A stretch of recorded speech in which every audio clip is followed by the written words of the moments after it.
It's pretty clear if you've been watching this channel for a while that I love action figures, and I particularly love Star Wars action figures. In fact, I think I probably like the action figures more than I do the content. Not that I would say no to a good showing of A New Hope, but yeah, the toys to me are my favorite part, and I'm a all hat collector when it comes to original trilogy figures. I will buy them all. Now, one of the biggest things happening in Star Wars right now, not necessarily toys, but the fact that Dave Filoni is going to be directing a film that's going to culminate everything he's been working on. Now, I'm going to comment on this, and the reason I am is I actually do have credentials. The reason I add this to a lot of videos is because whenever I don't talk about my credentials, I get tons of comments in the, comment section being like, well, what gives you the right to comment on this? You're just some YouTuber with like 30,000 subscribers. No, I worked in the toy industry. Well, I do work in the toy industry. I've worked in the toy industry for over 25 years, and I've spent a good chunk of time working on Star Wars product. So that's, I guess adding to the legitimacy of these videos is I'm not just some person making videos.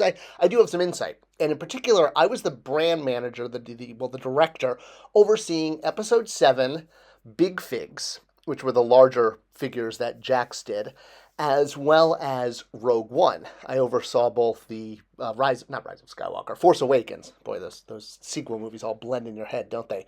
So yes, the Force Awakens with those, remember the giant 48-inch stormtroopers, and then Rogue One, which was revisiting, of course, original trilogy times-ish. And that's exactly what I want to get into, is the problem with linear storytelling with Star Wars and the direct relationship with toys. All right, are you confused? Well, if you think you're confused, talk about a retailer. Retailers, when we went in and were selling in Rogue One after episode 7, I cannot tell you the type of pushback we got. We had just spent about 2.5 years, teaching retailers all about these new characters and how episode 7 was going to be the future of Star Wars. We had to retrain them, say Darth Vader's out, Luke is out, the new characters are Rey and Poe and BB-8, etc., Kylo Ren, yada, yada, yada. So this took a lot because for most people, the cognitive scheme of Star Wars is Darth Vader, R2-D2, or maybe Clone Wars and Ewan McGregor. So the idea that we were now going to get multiple movies with these new characters, well, suddenly a wrench was thrown into this when we had to come to them a year later and say, oh yeah, all those meetings we've been having for 2 years talking about Rey and Poe and BB-8 and Kylo Ren, well, the next movie actually isn't going to have them in it at all. It's going to take place before the 1977 film, and there's all new characters that you've never heard of. And retailer was like, are you kidding me? No, it's got Darth Vader in it. It's got Darth Vader in it. Ugh, no. Okay, so something that was confusing just became even more confusing to retailers because the lack of linear storytelling. When you're releasing content out of order, so the Marvel universe as comparison, for the most part, outside of, say, Captain America and the first Captain Marvel film, they take place in order. There's continuity. It's like dominoes all in a row. When you knock one over, it knocks the next. It makes sense.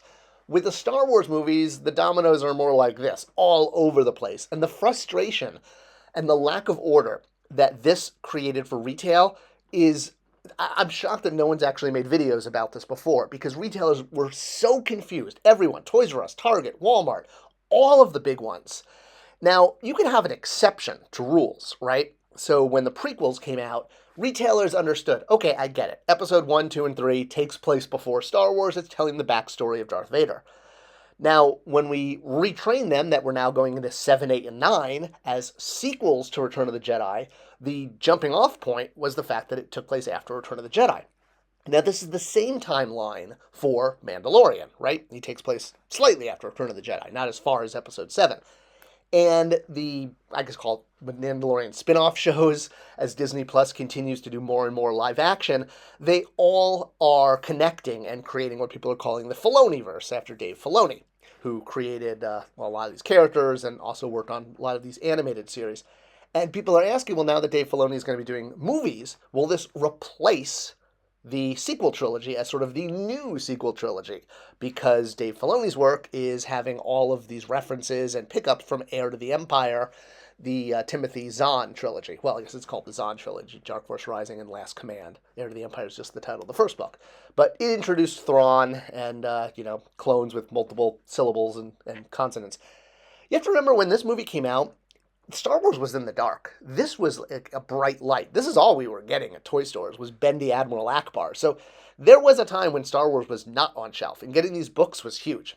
And whether for you personally the end of Return of the Jedi is this, or it got turned into this, more's the pity, well, the bottom line is this is the end of Return of the Jedi, the end of the Empire. There was a conclusion to the story, and everyone was on the same page in the same Ewok village dance, and we all knew the story had a definitive ending point. And if you're going to pick up after that, it should be right after.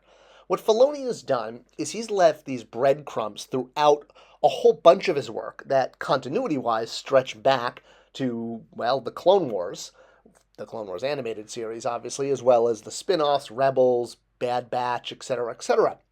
And as he's developed all of these characters, which fit into the continuity between essentially episode 2 and 3, and then episode 4, filling in that gap, what he's done is create a lot of memorable characters along the way that have become big fan favorites and have already positioned themselves in established content with a fan base. So seeing them now take the leap into live action is something we've all wanted for years. There's been a pent-up, call it expectation, demand, request to see this. So when Dave Filoni is bringing together all these characters from existing content and telling it in linear order, it's the correct way to build something. And this makes retail happy because they can understand it. They're like, oh, I get it. Clone Wars builds, then we get, Bad Batch, etc. And when you build upside down and cause the retailers to have to constantly jump between timelines, they not only push back, but they'll actually not take product because they don't understand when it takes place in the continuity of the content. They're like, you know what, this is too confusing. It confuses us. It's going to confuse the guests and shoppers. We're going to pass. And this was a big problem for Rogue One. We really had to convince them why this was going to fit in nicely with their existing wall of toys.